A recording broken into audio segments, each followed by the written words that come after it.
ভাইরা আমার, তাগুতকে অস্বীকার করা ফরজ। জোরে কোন কি?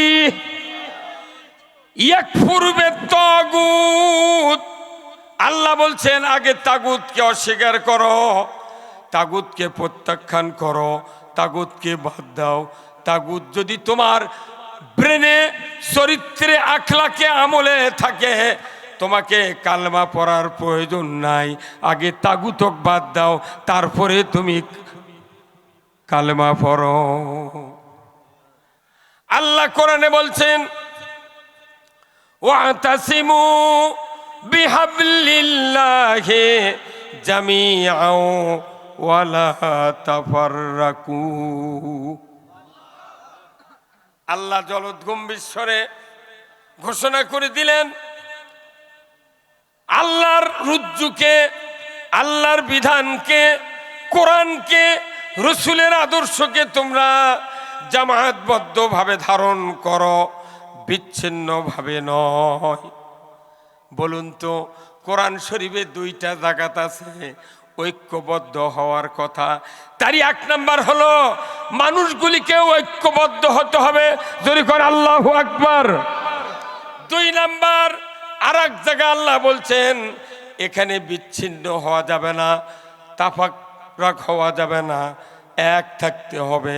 সেটা হলো আন আকিমুদ্দিন ওয়ালা তাতাফাররাকু ফিহি। দিন কায়েমের জন্য তোমাদেরকে মতপার্থক্য করা যাবে না, আর ঐক্যবদ্ধ হওয়ার ব্যাপারে মতপার্থক্য করা যাবে না। কার কথা? আমরা মসজিদে যখন কাতারে দাঁড়াই, আপনার বাড়ির চাকর গোসল করে আসে, যখন আপনার সাইডে দাঁড়ায়, তখন আপনার পাও কিনি লোকের সাথে তারও পাও থাকে, তখন কি খেপে কয় তুই বাড়া? হ্যাঁ, তাহলে মসজিদের যা কৃষক, শ্রমিক, চাকর, গারস্থ, মুনিব সব একসাথে নামাজ পড়ি, কোনো বাধা নাই। কিন্তু ইসলাম কায়েমের কথা কলি, তুই পারিস কর, আসি আসসালামু আলাইকুম। হ্যাঁ, কিন্তু ইসলাম যে কি এটা মনে করছেন যে আমরা ইচ্ছা করে এই বাংলাদেশে কি আমরা ইচ্ছা করে কি ইসলাম বিজয় করার কথা বলতেছি? না, আল্লাহর নির্দেশ আছে। কার নির্দেশ? আল্লাহর এই নির্দেশটা কতদিন আগে জানেন? কতদিন আগে এই রাজত্ব কায়েমের নির্দেশ আল্লাহ দিয়েছেন, যখন একজনও মানুষ সৃষ্টি হয় নাই। যেরকম আল্লাহু আকবার। ভাইরা আমার, আজ থেকে হাজার হাজার বছর আগে আল্লাহ তাআলা ফেরেশতা তৈরি করলেন, জিন তৈরি করলেন। এরপরে আল্লাহর সিদ্ধান্ত, আমি পৃথিবীতে খলিফা সৃষ্টি করতে চাই। হঠাৎ করে একদিন আল্লাহ রাব্বুল আলামিন তামাম ফেরেশতাদেরকে ডাক দিলেন, ও আমার মালাইকা, তোমরা আমার সামনে বসো, তোমাদেরকে আমি একটি কথা শুনাইয়া দেব। তামাম ফেরেশতা হাজির হয়ে গেল। আল্লাহ তাআলা বক্তব্য দিলেন আরবি দিয়া, ওয়াইজ ক্বালা রাব্বুকা লিল মালাইকাতি ইন্নী জাইলুন ফিল আরদি খলিফা। এই বক্তব্য কার? আমরা কোন সবাই জানি, এই বক্তৃতা জানি না, কিন্তু বক্তৃতার ভেতরে কতখানি গুরুত্ব আছে এটা যদি বাংলার মানুষ জানতাম। আমার দেশে ইসলামের কথা বলার কারণে কারো রক্ত চক্ষু গরম হতো না, কাউকে বিভিন্ন তোকমা দিয়া ইসলামের থেকে সরে দেওয়ার ব্যবস্থা করার সাহস পাত না। আল্লাহ বললেন, এ আমার ফেরেশতা মণ্ডলী, আমি পৃথিবীতে খলিফা সৃষ্টি করব। বলি আল্লাহ থেমে গেলেন। কোরআন শরীফের তাফসিরে কোনো একটা তাফসিরে আমি পাই নাই যে আল্লাহ ফেরেশতাকে বলেছেন আমি খলিফা বানাবো। তোমাদের মতামত কি কথা বলেন নাই? উনি বলেছেন আমি খলিফা সৃষ্টি করব। স্টপ, ফেরেশতারা বলল ইফসিদু ফিহা, ফাসাদ করবে তারা, রক্তপাত করবে তারা, দাঙ্গা হাঙ্গামা করবে তারা, নবীদেরকে হত্যা করবে, ঈমান আনবে না, সুদ খাবে, ঘুষ খাবে, চুরি করবে, জানা করবে, অন্যায় দুর্নীতি করবে। আল্লাহ এই জাতিকে সৃষ্টি করিয়েন না। কার কথা? ফেরেশতার কথা।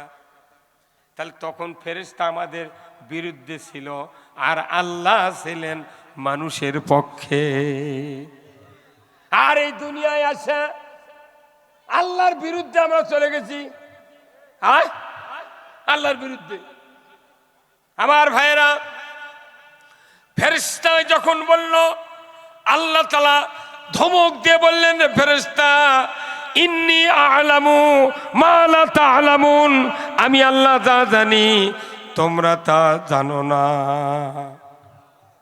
এটা 100% সত্য।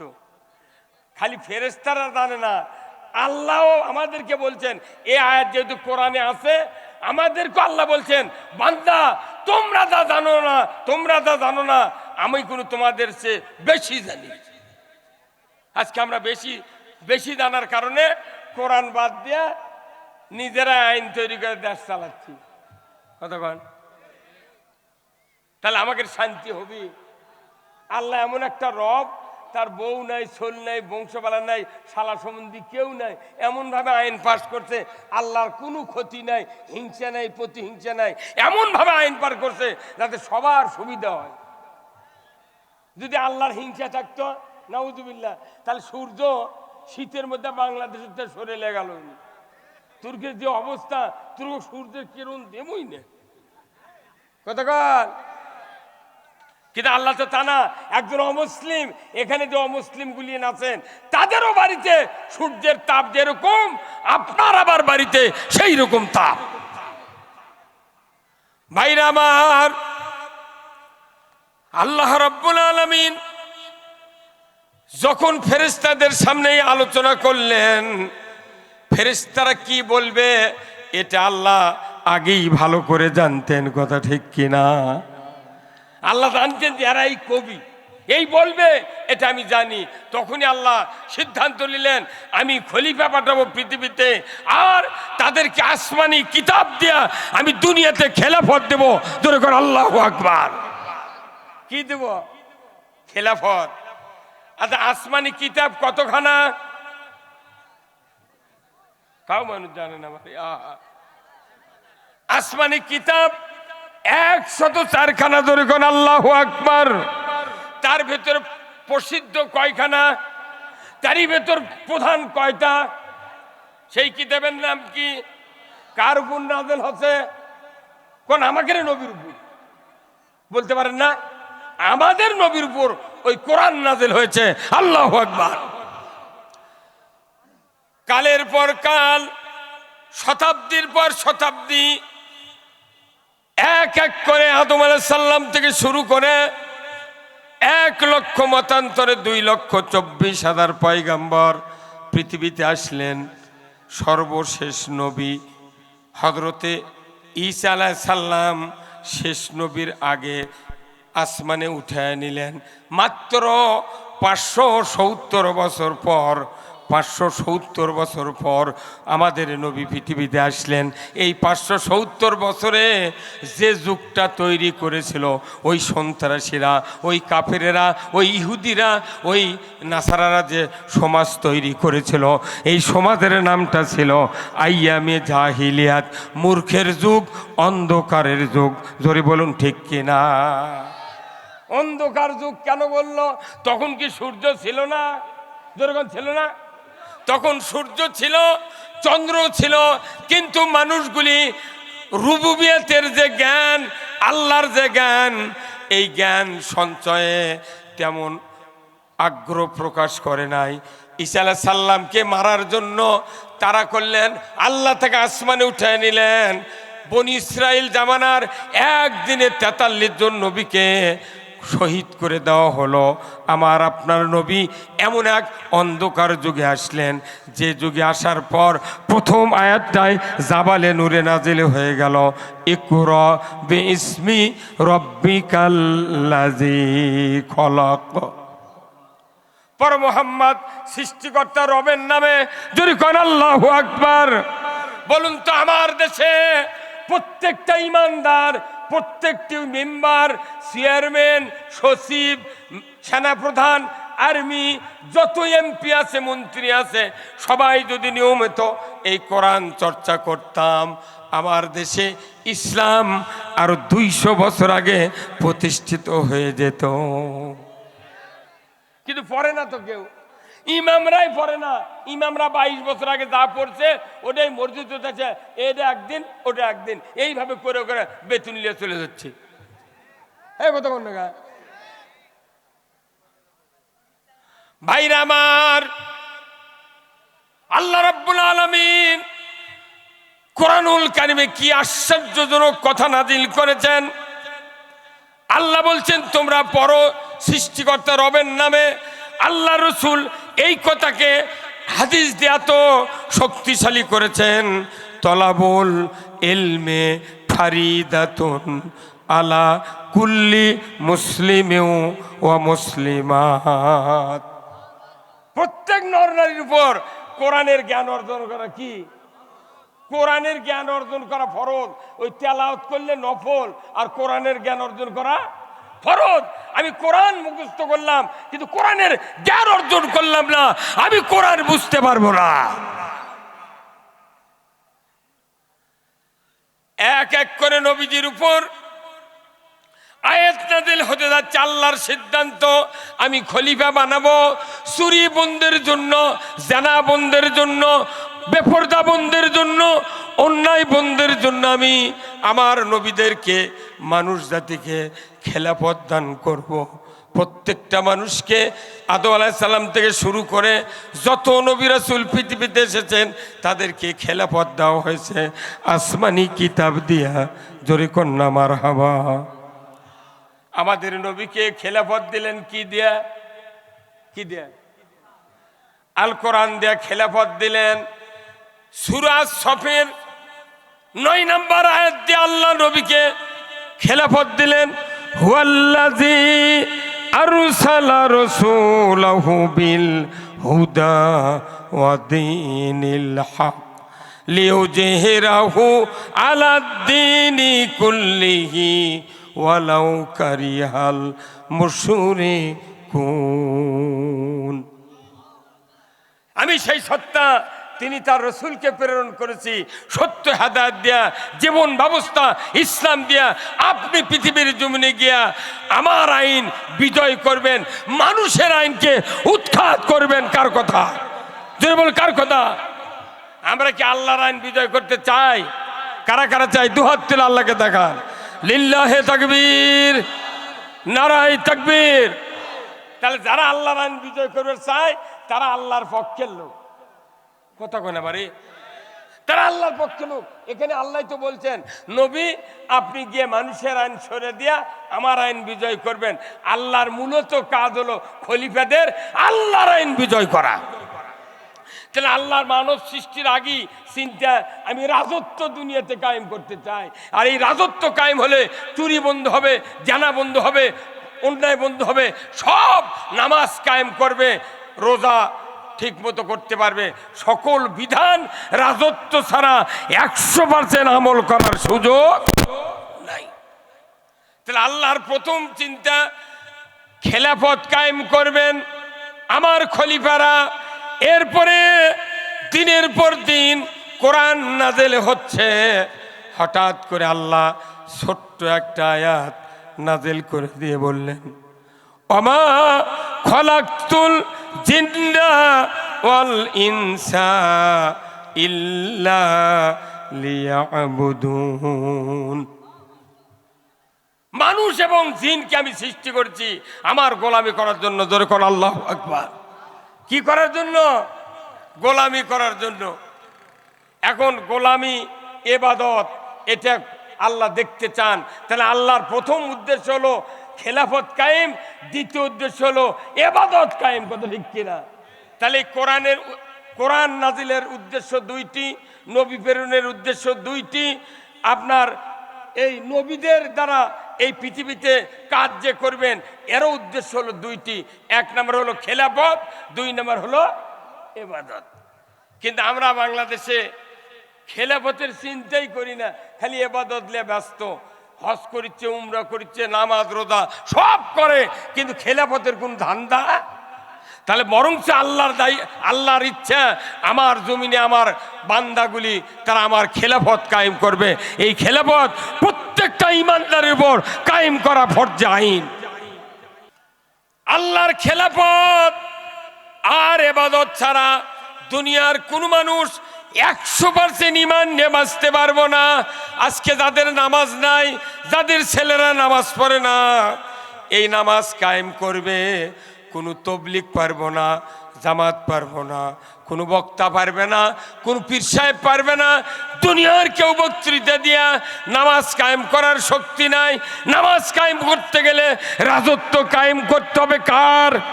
জোরে বলেন কার? রাজত্ব ক্ষমতাদার হাতে।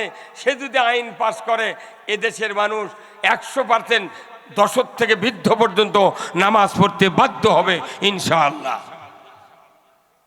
এদেশে জাতির কল্যাণ করতে গেলে ইসলামের বিকল্প কোনো রাস্তা নাই। আছে? এই কোরআন কি এমনি তেলাওয়াতের জন্য, মাদ্রাসাত পড়ানোর জন্য না। এই কোরআন দিয়া জাতিকে শাসন করার হুকুম দিয়েছেন কে? আল্লাহ। ভাইরা আমার, এত জরুরি এই কোরআনের রাজত্ব। আজকে দেশে সুদের দ্বারা পুরো পৃথিবীর পুরো মানুষের ঈমান আমান শেষ হয়ে যাচ্ছে। এমন কোনো বাড়ি নাই, এমন কোনো গ্রাম নাই, একটা গ্রামে 15.5 লোক সুদের সাথে জড়িত, কিস্তির সাথে জড়িত। আমরা কিভাবে এই সমাজ থেকে বিদায়ের পর জান্নাতের আশা করতে পারি? আল্লাহর বিধান নাই, কিচ্ছু নাই। দুটা কাজ খালি বাংলাদেশে চালু আছে ইমানদারের সমাজে। তাই একটা হলো খাতনা করা, আর একটা হলো 1 মাস রোজা থেকে একসাথে ইফতার করা। এই দুটা ছাড়া কিচ্ছুই নাই, কিছুই নেই।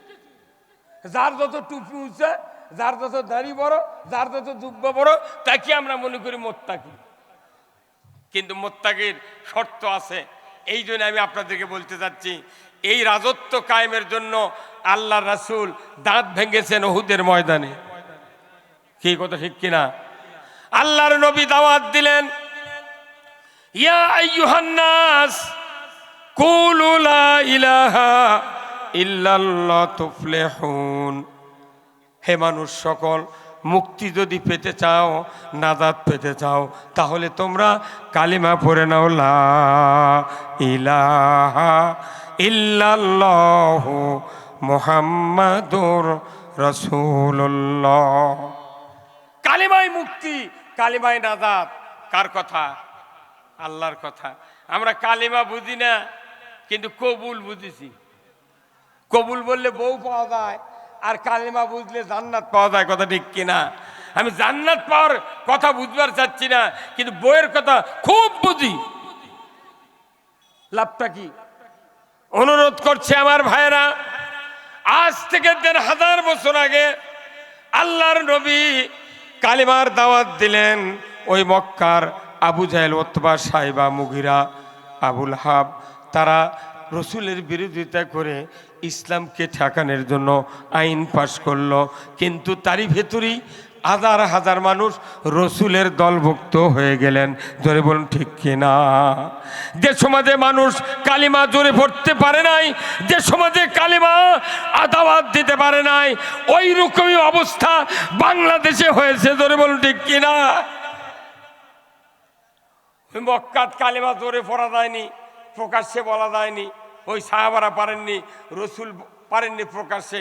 আমাদের বাংলাদেশে কোনো এক সময় গেছে ওই রকম গেছে। তার লাভটা কি?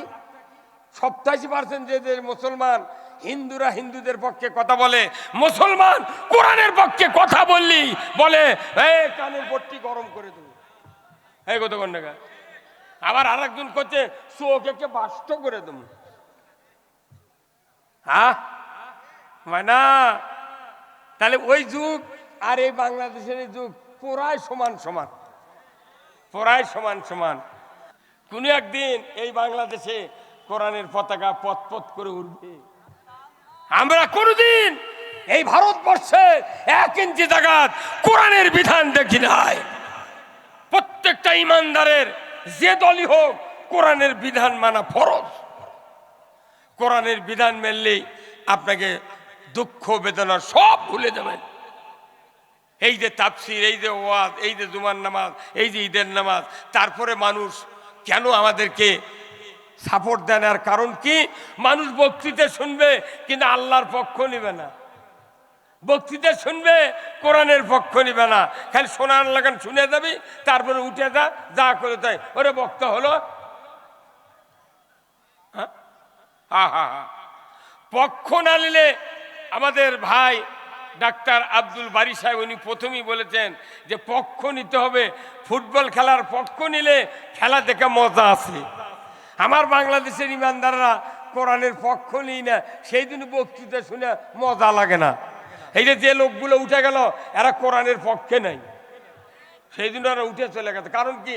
ওর মজা লাগিচ্ছে না। আর যার মজা লাগছে সে লিওর মাথায় বললে তাও এখানে বসে থাকবে, কথা ঠিক কিনা?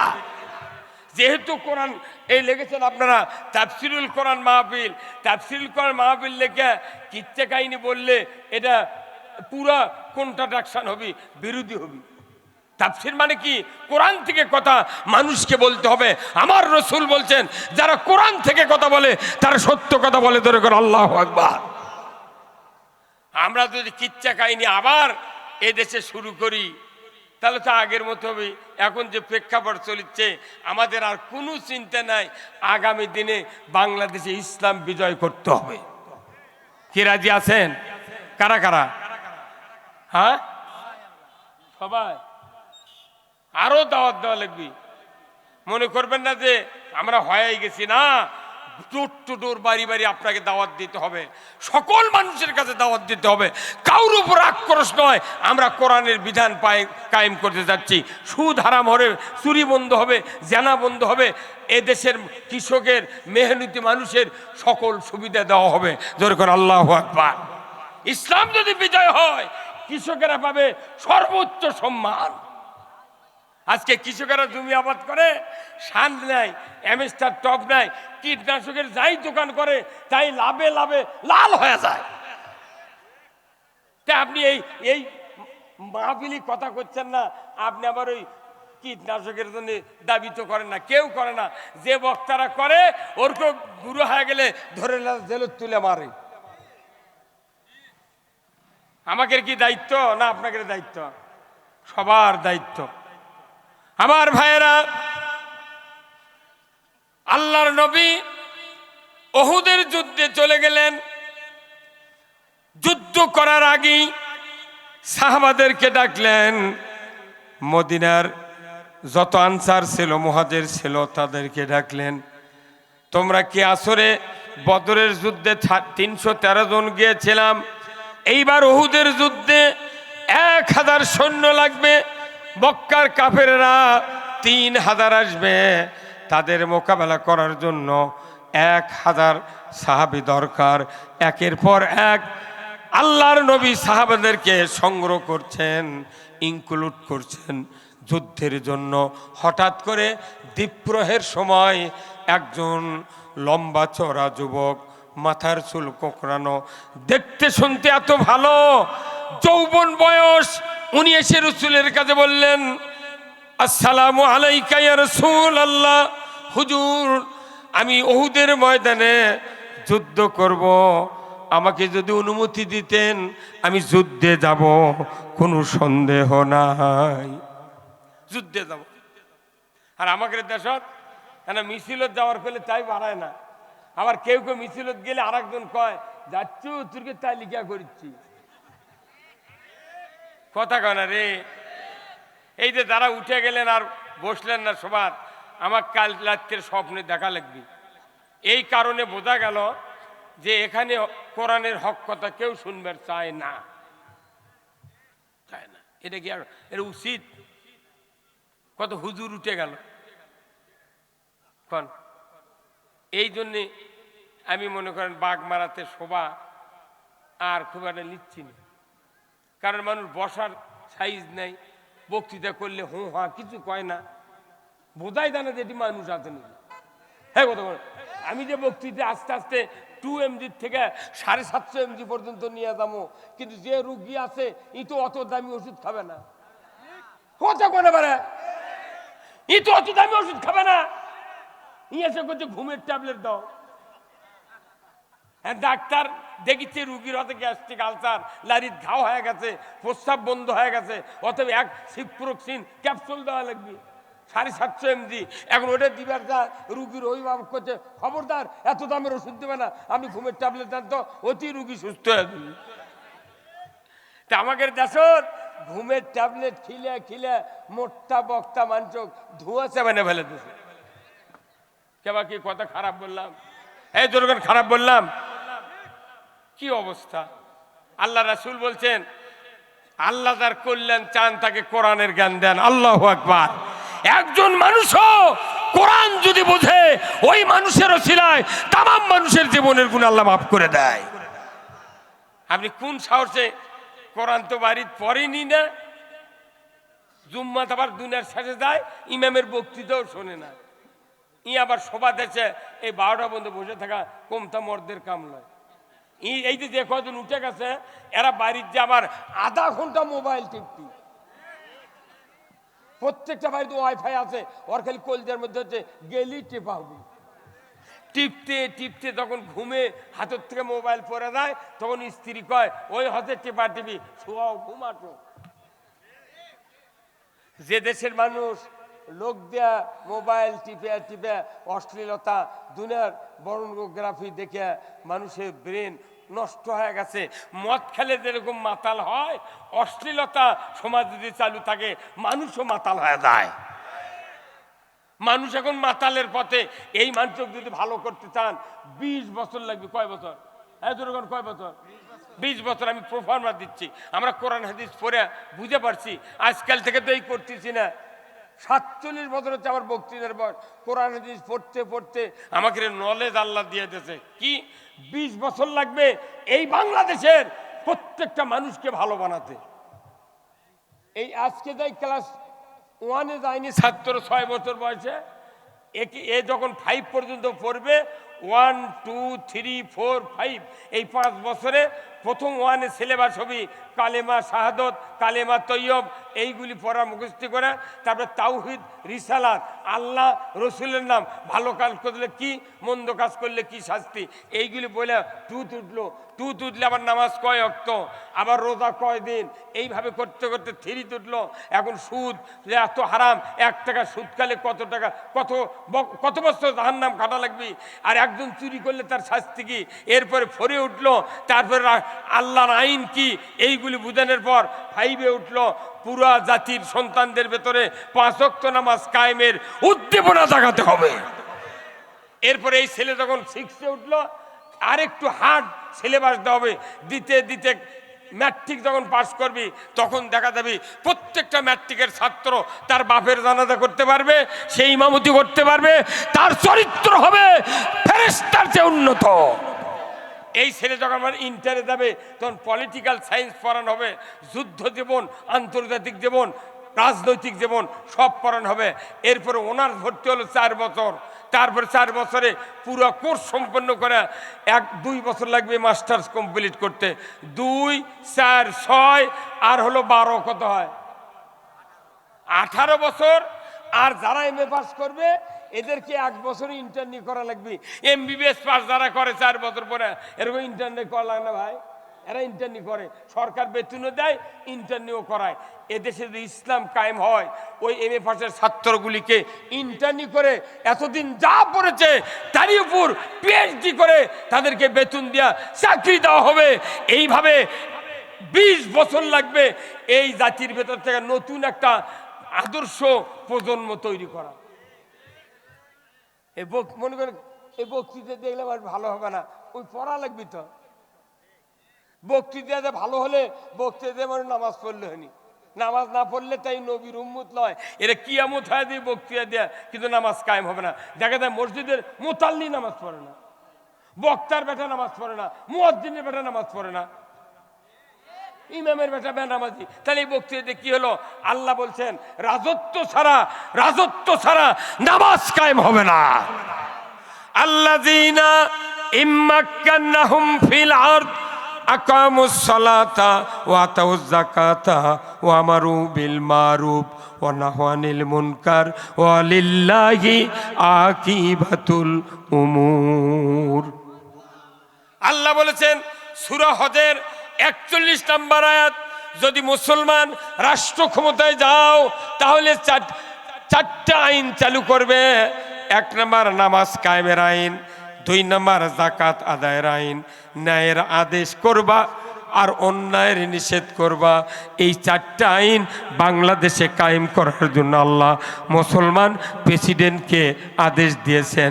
আল্লাহর পক্ষ থেকে সবচেয়ে বড় ধরনের আদেশ সরকারকে, সরকার তুমি নামাজ কায়েম করো, যাকাত আদায় করো, ন্যায়ের আদেশ করো, অন্যায়ের বারণ করো।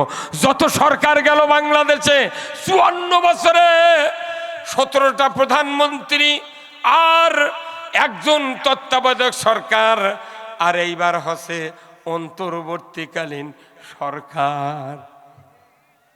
এটা বুড়া মানুষ যদি R15 গাড়ি কিনে দেন, ওই উপরে উঠতেই ভয় করবি, কথা কয় না বাড়ি। একটা বুড়া মানুষের R15 5 লাখ টাকা কিনে দিলেন, ওই পাওয়া লোক করে উঠে চিন্তা করবি, যদি এক্সেলের যদি ঠাইসি মারি যদি ধারে তো মারায়, কবি বাবা আমি পারবো না চালাবেন, তোরাই চালা।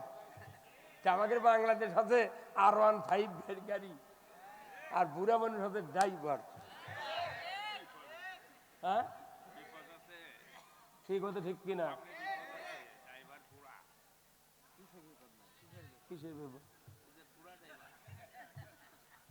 বুঝা পারছেন না আপনি? তার মানে কি শক্তি ক্ষমতা এটাই তো যৌবন, আর শক্তি ক্ষমতা না থাকলে তাই বুড়ো বাপ, বুড়ো হাতে বাপ জন্ম দিচ্ছে রে, জমি জমা কিনে দিচ্ছে, ভাত দিচ্ছে, সব দিচ্ছে। যখন বুড়ো হয়ে যায় ইচ্ছে করে বেটারে কয় এই বুড়ো চুপো বুঝছি না, ওরই জমি চাষ করে খায়, ওরই দোতলা ঘর ছুঁয়ে থাকে, ওর হুন্ডা, ওর গাড়ি, ওর বাড়ি সব ভোগ করে, বাপের বয়স হলি কয় বুড়ো। তার মানে কি ওই বাপের যদি শক্তি থাকতো, একটা সন্তান যদি বুড়া বলতো, ওর ঘাড়ের রগ ছিঁড়ে ফেলে দিত। তাছাড়া এই যে বুড়া মানুষ মানে কি, যার শক্তি নাই, এই যে দেশ কি হয়ে যাচ্ছে, তারপরে কিছু আছে মনে হচ্ছে খালি দেখিচ্ছে ব্যাঙ্গেল লাগা না। আল্লাহ রসুলের আদর্শ আমাদের ভেতরে নাই, যার কারণে দেশে বক্তৃতা দিয়েও কাজ হচ্ছে না। একটাই কাজ, আল্লাহর আইন দেশে চালু করতে হবে, চালু করতে হবে। এইরকম আওয়াজে ঠিক যে বক্তৃতা দিচ্ছে, এটা যদি আমাকে ওই দিক হতো, এতক্ষণই সামিয়ানা ফাটা ফেলে দিতেন। আপনার কোনো রাজশাহী জেলার লোক, আমি সেদিন চাঁপাইনবাবগঞ্জ সদরে নুরুল ইসলাম বুলবুলের সিট, ওখানে আবার হারুন এমপির সিট, ওই একই সিটে যা সদরে বক্তৃতা দিচ্ছি, লক্ষাধিক লোক, মানুষ মনে হচ্ছে জায়গা খয়ের ধান পাতিলের মধ্যে দিলে জায়গা খালি নাড়া দিলে খালি ফাট ফাট শব্দ উঠে যায়। ইমানদারের কাছে কোরআন শোনালে ইমান বাড়তে হবে। ইন্নামাল মুমিনুনা আল্লাযীনা ইযা যুকিরাল্লাহ ওয়াজিলাত কুলুবুহুম ওয়া ইযা তুলিয়াত আলাইহিম আয়াতুহু জাদাতহুম ঈমানাও ওয়া আলা রাব্বিহিম ইয়াতাওয়াক্কালুন। নিশ্চয় যারা মুমিন, এই মুমিনের সামনে যদি আল্লাহর নামের জিকির হয়, আল্লাহর নাম তেলাওয়াত হয়, ওয়াজিলাত কুলুবুহুম, অন্তর থরথর করে কাঁপে, যদি কোন আল্লাহু আকবার। এমন অন্তর কাঁপনেওয়ালা মুমিনের সামনে যখন কোরআনের আয়াত তেলাওয়াত করে শোনানো হয়, বুঝানো হয়, আমার আল্লাহ বলেছেন ওই মুমিনের অন্তর যখন আল্লাহর রাস্তা ধরার সিদ্ধান্ত নেয়, আমি তার অন্তরে ঈমানকে বাড়িয়ে দেই। ঈমান বাড়ার ওষুধ হলো কোরআন। ঈমান বাড়ার ওষুধ কি? কোরআন। কিন্তু কোরআন না শুনে গত সংসদ একটা সর্বোচ্চ জায়গা, সেখানে মুমতাজের গান হবে। কথা কনে কেনা? আমি দেখেছি টেলিভিশনে, ফেসবুকে অনেক এমপি মন্ত্রী তারা টেবিল ছাপাতে, যেটা বিধানসভা, যেখানে মানুষের জীবন, মানুষের পরিবার, নিরাপত্তা সব নির্ভর করে, সেই ভালো জায়গার যদি গান হয় তাহলে ঈমান আছে। আল্লাহ রসুল বলেছেন এই কথাটা, মুফতি শফি রহমতুল্লাহ আলাইহি সৌদি আরবের এক কোরআন বাদশা ফাহাদ দিয়েছিলেন। এই তাফসিরে লেখা আছে যে কেউ যদি গান শুনে হাততালি দেয়, বাহাবা দেয়, সাথে সাথে তার স্ত্রীর তালাক। আর কবরের মধ্যে শোয়ানোর পর তার চেহারা শুকর আর কুকুরের মতো আল্লাহ করে দিন। আজকে জাতি কোন দিক? কোরআনের মাহফিল ভালো লাগে না, অথচ মানুষ ঈমান নিয়ে বসে থাকে। আজকের একটা দিন, কত সুন্দর দিন, তেমন শীতও নেই, তেমন কোনো সমস্যাও নেই। তারপরেও আগে যেরকম সমস্যা হয়েছিল যে কখন পুলিশ এসে ধরে নিয়ে যায়, বা এখন কি সমস্যা আছে? কিন্তু বাংলাদেশে হচ্ছে কি, যদি কোনো রাজনৈতিক দল গাইলেন হয় তাহলে জনগণ খুব ঝাঁকি দেয়। গালি করে ইসলাম বিজয় করা যাবে না, কোরআন বুঝাতে হবে। কথা ঠিক কিনা? কোরআন বুঝাতে হবে। কি দরকার? ওই বিএনপিরা আমাদের ভাই, যাদের ঈমান আছে সব আমাদের ভাই, আমরা সবাই মিলে কোরআনকে মানতে চাই। কোরআন ছাড়া উপায় নাই। নামাজে গেলে কোনো ঝামেলা হয় না, মসজিদ চলে আল্লাহর আইনে, মাহফিল চলে আল্লাহর আইনে। দেশটা যদি আল্লাহর আইনে চলতো, হ্যাঁ, সব সমাধান হয়ে যেত। আমরা বীরের জাত। কোরআন বিজয় না থাকার কারণে, কোরআন না ধরার কারণে শিখে ইন্দুর বিড়াল আমাকে মাথা লাগতে হচ্ছে, যাই তাই ধমক দেয়। হুজুর কি করছেন ওগুলা? মসজিদের মোতাল্লি বেশি দান ফুটানি মারো না। আবার ওরই বাপ বলে আছে হুজুর, আমার বাপ বলতে হুজুর এনে কাপড় কাটা লেগে চলেন তো। সকাল 7টার সময় বসে আছে, আর জানাজা হবে জহরের পর। হুজুরকে 1 বিঘা ঘাস তুললে তোর, না হলে মেলা কামাই হলো। হুজুরকে কামের এত লস, তারপরে হুজুরকে ধমকায়। কারণ কি? জাতির ভেতরে ইসলাম নাই। ইসলাম যদি থাকতো, সৌদি আরবে যান, কাবা শরীফের ইমামের দাম দেয় 14 জন পুলিশ রিসিভ করে করে নিয়ে যা মসজিদে ঢুকে দিচ্ছে। কথা কন না? এইবার আমি সেপ্টেম্বরের 15 তারিখে একখানে সবার থেকে আসতেছি, দেখছি এক গ্রামত পূজা হচ্ছে। তো পূজার ওই মণ্ডপের থেকে 2টা মাসাগত অমুসলিম ভাইকের ওই দেবতা নিয়ে যাচ্ছে। তাদের ধর্ম তারা পালন করুক, কথা ঠিক কিনা? বাংলাদেশে আসল হিন্দু হবার লাগলে 12 মাসে 13 পূজা করা লাগবে। আর বাংলাদেশে আসল মুসলমান হবার তাহলে 5 ওয়াক্ত নামাজ জামাতে পড়া লাগবে। বাংলাদেশে আসল মুসলমান নাই, আসল হিন্দু। এরা তো অন্য কোন আফ্রিকার জাতি, মাথা চলে না। এখন দেখি যে 5-6 জন গাঁও মাকে ওই মাসাং ঘারত করলে চলে যাচ্ছে। আমি গাড়ি ওখানে থেমে বেটা বললাম, বা দেখি তোরে কি খবর। দেখি যে 2 দিকে আনসার ভিডিপি চেনেন না ভাই, ওই সবুজ জামা গাও দেয়, ওরা সবার হাতত লাঠি। আর মাঝে মাঝে দেখি যে পুলিশ রাইফেল নিয়ে যাচ্ছে, মানে ওই দেবতাকে নিয়ে যাচ্ছে রিসিপশন করে। অমুসলিমকে দেবতা রিসিভ করে নিয়ে যাচ্ছে, এটা তার কি ধর্মের অধিকার, সরকার হেল্প করছে। কথা ঠিক কিনা? কিন্তু মুসলমানের যখন কাম হচ্ছে তখন কই রকম গার্ড দিচ্ছে। খালি বাগমারাত এই গ্রাম্য পুলিশ পায়, আর কাকু পাই না। কোনো জায়গাতে গ্রাম্য পুলিশ নাই, খালি বাগমারাত এই কামটা ভালো, তাও মুসলমানের নিরাপত্তা দিচ্ছে। কথা ঠিক কিনা? হ্যাঁ, ইমামক রিসিভ করে কাবা শরীফ মেহরাবত নিয়ে আসে। আর আমার দেশে কোনো কিছু নেই। 3000 টাকা না বেতন দেয়, তাই আবার কয় কি, কয় হুজুর এত টাকা কি করেন? কি আশ্চর্য কথা! এটা প্রাইমারি মাস্টার ম্যাট্রিক পাস করে এ পাস করে 43,000 টাকা বেতন পাচ্ছে। উই 32 বছর চাকরি পর 1 কোটি টাকা গ্র্যাচুইটি পেনশন পাবি। উই যতদিন বাঁচবি হাফ বেতন পাবি, ওর বউ মরবি ওর বউ বেতন পাবি।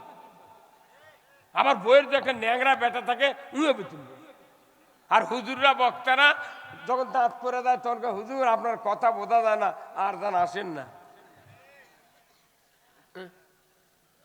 আমি 18 সালে মক্কা মদিনায় গেছিলাম হজ করার জন্য। তো ওই বাংলাদেশের এক খাদিম চিটাগাং বাড়ি সবুজ পোশাক দিয়ে ঘুরিচ্ছে। আমি বললাম ভাই একটা কথা বলবো কি নাতে কত এই কাবা শরীফের ইমামের বেতন কত? তখন আমার মুখ চাপে ধরছে, ধরে বলেছে হুজুর দ্বিতীয়বার বললে আপনার কোনো অ্যারেস্ট করবি। কে? আপনি বেতনের কথা শুনবেন কে? কোথায় কে শোনা হবে না? কোথায় আর শোনা হবে না, আর কনই না কথা। আমি বললাম ভাই কাকু কেউ যাতে না শুনি গিয়ে আসতে কনে কানে কানে কন। তখন ওই ভাই করছে ভাই এই কাবার ইমাম যিনি মাসের 1 তারিখের আগে 30 তারিখে 30 মাস 31 মাস হলে 30 তারিখে চেক দেয় সরকার, 30 মাস হলে 29 তারিখে চেক দেয়, আর ফেব্রুয়ারি 28 27 তারিখে চেক দেয়। একবারে সাদা চেক, সাদা চেক ইমামক দিয়ে বলে হুজুর আপনার এই মাসে কত টাকা লাগবে আপনি লেখে এলেন। বাংলাদেশের ইমামকে দিলে 100 কোটি টাকা লিখবি, তাই না? 100 কোটি টাকা লাগবে। আর কাবা শরীফের যে ইমাম উনি হলেন সৌদির কাজী, উনি মদিনা ভার্সিটির ভাইস চ্যান্সেলর, সারা পৃথিবীর সবচেয়ে বড় মসজিদ তার খতিব। কত দাম তার কেড়ে। আর আমাদের দেশের ইমামরা খালি জানাজা বিয়া তামদারি আর কাপন কাটা মুগরি যাব তারপরে হচ্ছে কুরবানি যাব, এই ছাড়া কিছুই নেই। ওর বাপের জানাজা শেষ হুজুর গাল শুরু করা শেষ। হুজুরের জন্য দেখলে হলো হুজুর এত তাড়াতাড়ি জানাজা করলো কে? আমি পানো না জানাজা। হ্যাঁ কতক্ষণ। তো ওই দুঃখে আমার এরা আমার বলিচ্ছে যে মুগরি জব করার ওয়াজ শুনবি। সেটা তো সেই অনেক ব্রিটিশের ওয়াজ, সে 1987 সনের বক্তৃতা। ওটা এখন মুগরি জব করা বুঝছেন। আমার আব্বা ছিলেন বক্তা, আমরা সব ভাই আলিম। এখন যারা আলিম তারকে বাড়ি তো সকালে মুগরি নিয়ে যায়। আমাকে তার কারু বেটা আলিম আছেন না, কিছু নেই। সকালবেলা উঠে বুঝছেন প্রায় বাড়িতে 800 আসি তো মাঝে মধ্যে সকালে যায় বাড়ির আগে লাইন ধরে। আব্বাকে আমি বুড়া মানুষ হয়ে গেছি, এই মুগরিগুলো আমি জব করে লাগে হাতত ফ্যাস লাগে, কোথাও তো ঠিক। তা আমার কয় যে বাবা তুমি আনা জব করে দাও। তো ইঙ্গে কতদিন আর এলে মাং নাই, একটা গোস্ত দেয় না, একটা তরকারি দেয় না, একটা কানচুল কমু ফোড়ো দিয়া ফোড়ও দেয় না। আমি তখন আব্বা কোন আব্বা একটা বুদ্ধি বার করছে আজ রাত্রে। কি কি বুদ্ধি বা? আমি তাহলে আর এত মুরগি নিয়ে আমাকে ভাই ডাকবে না।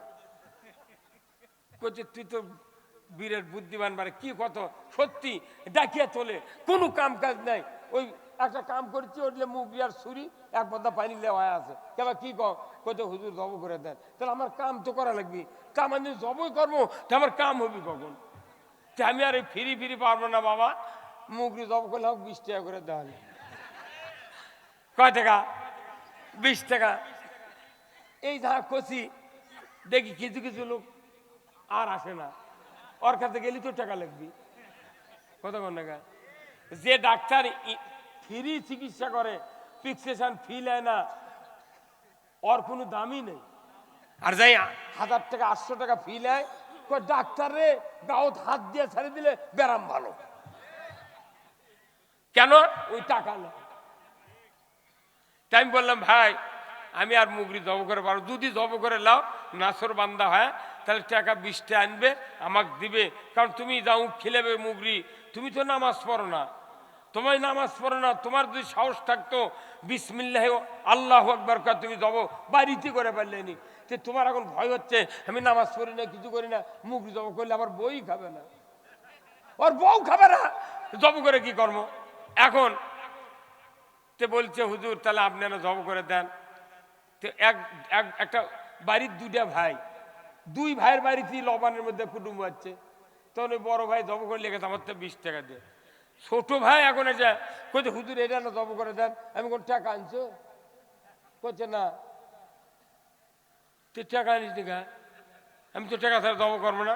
তখন ওই ফিরে যা ঘাটার মধ্যে কারবেন জব করলে বুঝছেন, এমন জোরে ফ্যাস দিতে কাল্লাই পড়ে গেছে। এখন ওই কাল্লা খোরের মধ্যে করে নিয়ে পাকার মধ্যে ধরিছে, ওটা নিয়ে চলে গেছে। যাতে যাতে কখন জানে কাল্লা রাস্তার পরিচয় বউ জানে না, তুইও জানে না। এখন ওই মুগরি খোরে বাঁচবার লেগে দেখে কাল্লা খালি লল্লি খালি ইঙ্গা আছে, কাল্লা নেই। তখন করছে কেন ওইমের বাপ মুরগির কাল্লা কো? করছে যে কাল্লা ওই একজন একজন জব করে লিছি, জোরে ফ্যাস দিছে, একবারে কাল্লা কাটে চলে গেছে। তখন ওই বউ কথা ই মুগরি আমি বাঁচবো না, কটবো না, খামো না, তুই বলি দিলি চুবে। এত ঝাড়ি মারছে বউ। পরে আর একটা মুরগি 150 টাকাতে কিনে নিয়ে ওর বউ কথা 20 টাকা দিয়েছে, টাকা লাগুক রে, তা মর্দের লাগান জব করে কথা কোনে খায় টাকা লাগুক, ওই তরকারি পাক করে বাচ্চা শান্তি আছে না। একটা আলেম মানুষ জব করে দিছে। কত মানুষ আছে কুরবানি জব করে। আমার গ্রামত বহু ঈদের ইমাম আছে, ইমামক টাকা দেয় না, সারা 11টা পর্যন্ত জব করে একটা গ্রামের ইমাম। 10 টাকা ওই 5 টাকা গোল করে করে এই পকেটে ভেঙে করে হাতত ছুরি বা হাত ভিজে টাকা লেরে বেরিয়েছে, পকেট ইঙ্গে তেরে করে দেয়। ইঙ্গে ঢুকাতে ঢুকাতে মধ্যে মধ্যে হাতের পেট ইঙ্গে পকেট দেখে, ভালোই তো উঁচু হাতের, হ্যাঁ ভালোই উঁচু হাতে। মনে করছে 1-8 লাখ টাকা পাচ্ছি। বাড়ির যায় যে ঘুষরি করে দিচ্ছে, বাড়ির যা লাঠি লুৎকুর বউ বিটিক ডাক দে টাকাগুলো গোছাতো। ইঙ্গে করে লম্বা করা যায়, লম্বা করতে আবার গোল হয়। ইঙ্গে করতে করতে গুনে দেখে 83 টাকা। 1 কেজি লাচ্চার দাম 200, 1 কেজি চিনির দাম 140। ওই 83 টাকাতে ভিক্ষা করে খাওয়ার বুদ্ধি আছে। কি লাভ? এইভাবে ইসলামটা আমরা শেষ করে দিই। আলিম ওলামা যাতে ধনী হয়, এরা স্বাবলম্বী হয়, কেউ চায় না, কেউ চায় না। আলিমরা বেতন পালি ওরকে মাথা খরো। আচ্ছা প্রাইমারি যারা পড়ে এদের বাপেরা কি সরকারের ট্যাক্স দেয় না? এদের বাপেরা কি বাড়ি ভাড়া দেয় সরকারের আমাকে জায়গায় বসত করে না? তাহলে প্রাইমারি ছাত্রের বাপেরা চকিদারি ট্যাক্স দিল, খাজনা দিল। আর মাদ্রাসার যারা পড়ে কমি মাদ্রাসা হাফিজে মাদ্রাসা তার কেড়ে সোলফলের বাপ কি ট্যাক্স দেয় না? তাহলে একই দেশ মাদ্রাসা কমি মাদ্রাসা হাফিজে মাদ্রাসা ভিক্ষা করে চালাচ্ছে, আর প্রাইমারিরা হাজার হাজার টাকা বেতন পাচ্ছে। যদি ভিক্ষা করে চালান লাগে, এরা 2 বছর ভিক্ষা করে চালাক, ওই বেতন আবার এরকম দিয়ে ওরা আবার ভিক্ষা করে চালাক। আর সরকার যদি ইসলামী হয় এলে মসজিদ মাদ্রাসা সব সরকারি হবে। এরাই তো জাতির শ্রেষ্ঠ সন্তান। যারা মহিলার হিঁটু হিঁটু ঠেকে দিয়ে বাদাম খায়, ভার্সিটির আগ্নেয় তারপর বাস দিয়ে নিয়ে যায়, বাস দিয়ে থুয়ে যায়। আর হুজুর যদি সাইকেল নিয়ে যায়, হুজুর এত দূরে যাচ্ছে, তোমার প্রতি খিদা লাগছে না? এত তিরস্কার। টাকা ছাড়া এই সমাজে বাঁচা যায় না, টাকা ছাড়া আল্লাহর জান্নাত পাওয়া যায় না। টাকার দরকার আছে। আল্লাহ কোরআনে বলছেন ইন্নাল্লাহাশতারা মিনাল মুমিনিনা আনফুসাহুম ওয়া আমওয়ালাহুম বিআন্না লাহুমুল জান্নাহ। আবার আল্লাহ বলছেন ও বান্দা বান্দি, আমি দুনিয়াতে তোমাদেরকে জান্নাত বিক্রয় করে দেব। কে আসরে কিনতে চাও? যদি আমার জান্নাত কিনতে চাও, বিনিময়ে তোমাদের জীবনের অংশ আর তোমাদের মাল যা আছে আমি আল্লাহ আমাকে দিতে হবে। জান্নাত পেতে গেলে অর্থ লাগবে, জীবনের অংশ লাগবে। কার কথা? এই জন্যে এই দুনিয়ায় খালি খেল তামাশা করলে হবে না, আল্লাহর দ্বীনের চিন্তা করতে হবে। আল্লাহর রাসূল ওই যুবককে বললেন, যুবক রে, তোমাকে দেখি বালেগ হয়ে গেছো, তোমার 18 বছর বয়স, তুমি কি বিবাহ করেছো? বলে না। বলো তুমি বিবাহ করো। ওই সাহাবী চিন্তা করেছেন, আমি যদি বিবাহ করতাম আজকে ওই উহুদের যুদ্ধে আমি যাওয়ার অনুমতি পাইতাম।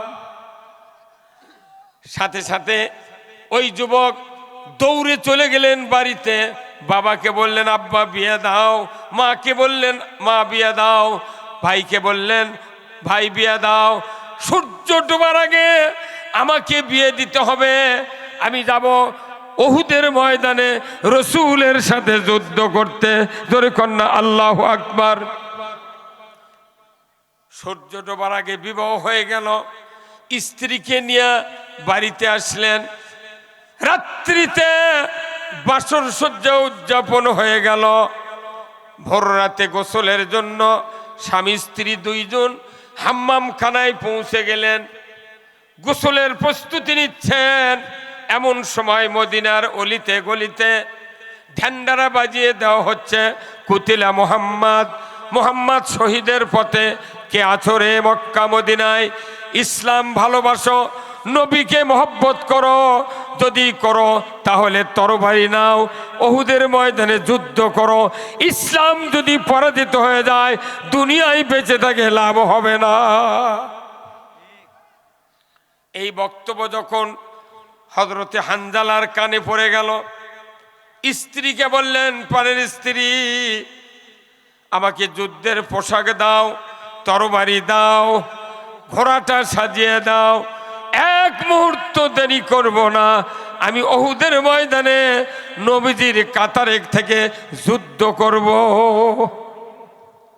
ওনার স্ত্রী বললেন, পানের স্বামী, আপনার উপর ফরজ গোসল করেন, ফজরের নামাজ পড়েন, তারপরে যুদ্ধে দান, আমি বাধা দেব না।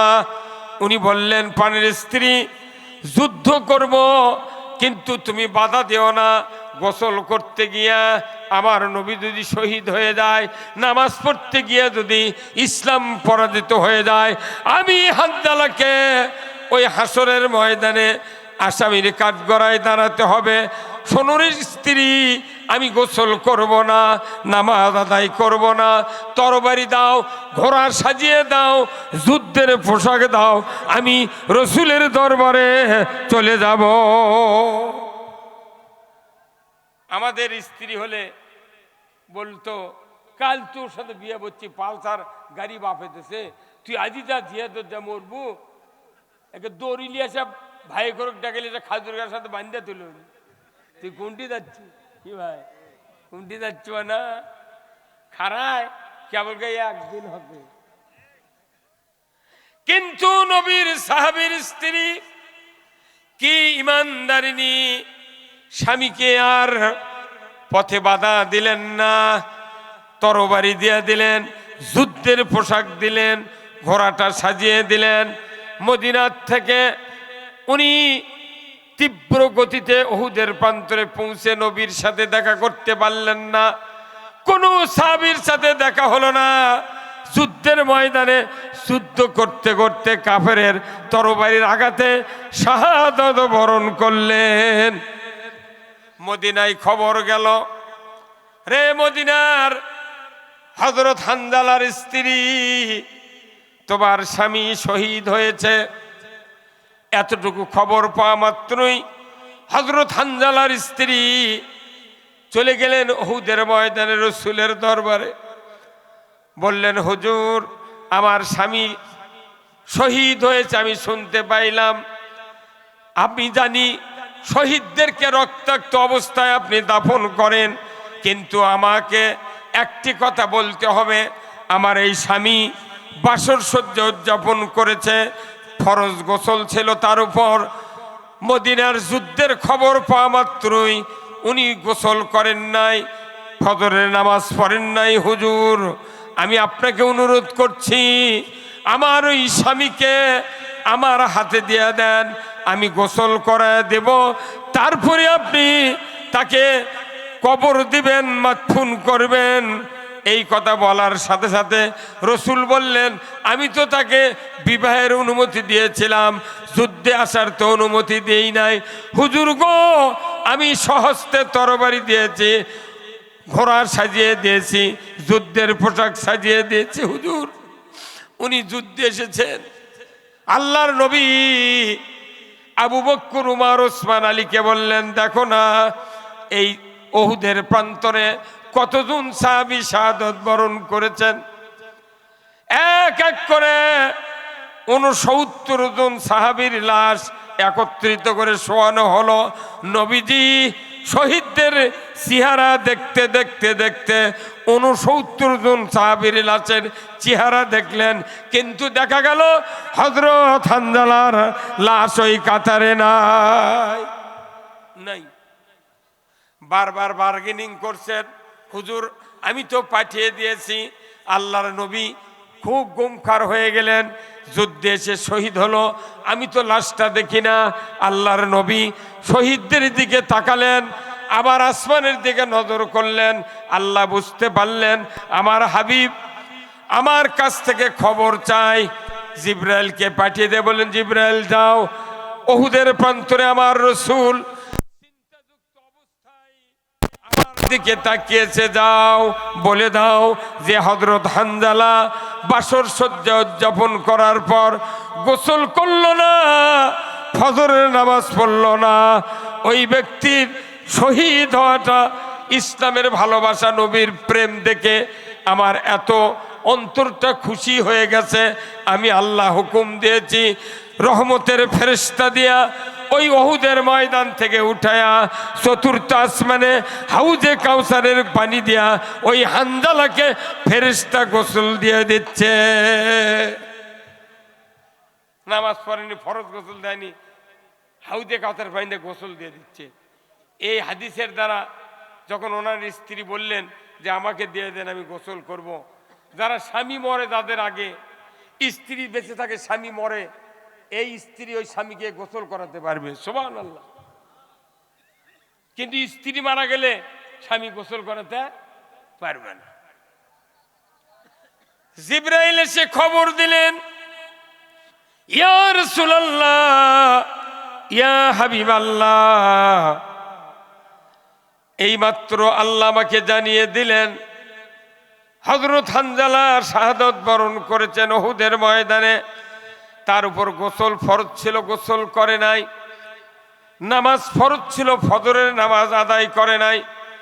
ও রাসূল, ফেরেশতা দিয়ে হানজালার লাশ চতুর্থ আসমানে উঠায় নিয়ে হাউজে কাউসারের পানি দিয়ে গোসল করায় দিচ্ছে। হুজুর গো, অল্পক্ষণের ভেতরেই হানজালার লাশ ওহুদের ময়দানে পৌঁছে যাবে। জোরে কন্যা আল্লাহু আকবার। এর দ্বারা বোঝা যায় নামাজের চেয়ে, গোসলের চেয়ে ইসলাম বিজয়ের কাজ সবচেয়ে জরুরি।